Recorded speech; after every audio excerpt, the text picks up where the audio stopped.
Hello guys! Ngayon magluluto ako ng bistik tilapia. So, Pilipinong-Pilipino style. So, ang gagamitin ko guys, tilapia. Yan guys. Gagamit din ako ng calamansi juice, maraming onions, garlic, and black pepper. Gagamit din ako ng oyster sauce at saka soy sauce. So, ang gagawin natin guys, mamarinate natin itong isda, itong tilapia. Okay, bigyan natin siya ng mix. Mix na ako ng salt and pepper. Yan guys.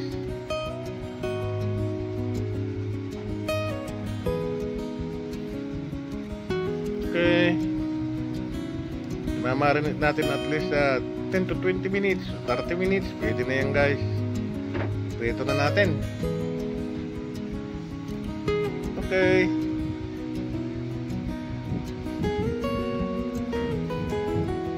balik rin na natin guys. Yan, tama-tama yan guys. Maganda rin yung, hindi pwede yung well done yung isda, dapat medyo juicy rin siya para malinamnam. Okay,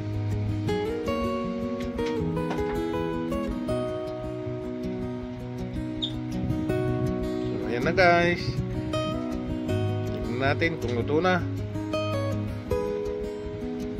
Yun, tama-tama guys. Yan oh, medyo juicy ng konti yan sa loob, tama-tama.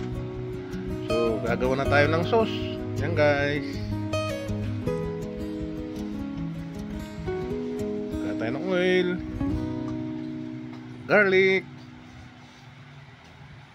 i-blanch lang natin ng konti. Ilagay na rin natin yung onions. Yan guys,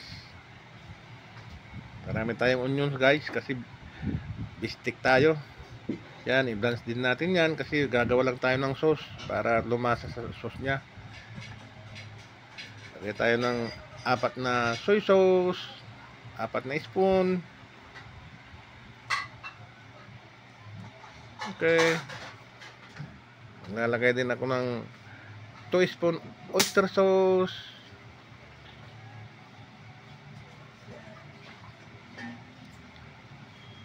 Okay,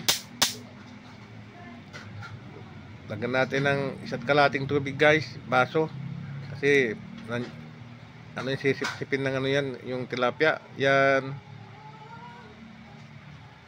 pakuluin natin siya guys. Lagyan natin ng black pepper. Ilagay na natin yung calamansi juice guys. Yan, lalagyan ko silang ng 3 lang. Pwede rin sobrang asim, kaya lang sa akin tama na yung 3 para eksakto lang.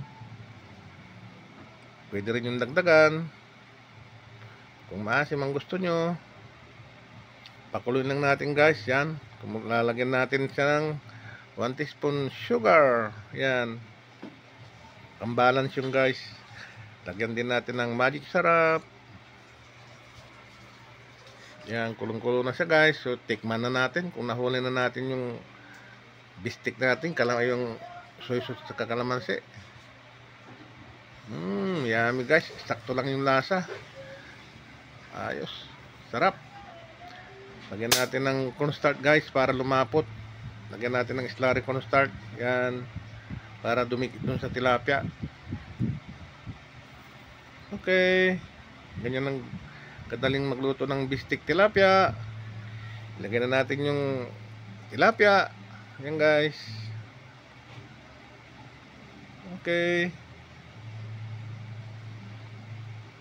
yan guys, baliktarin natin guys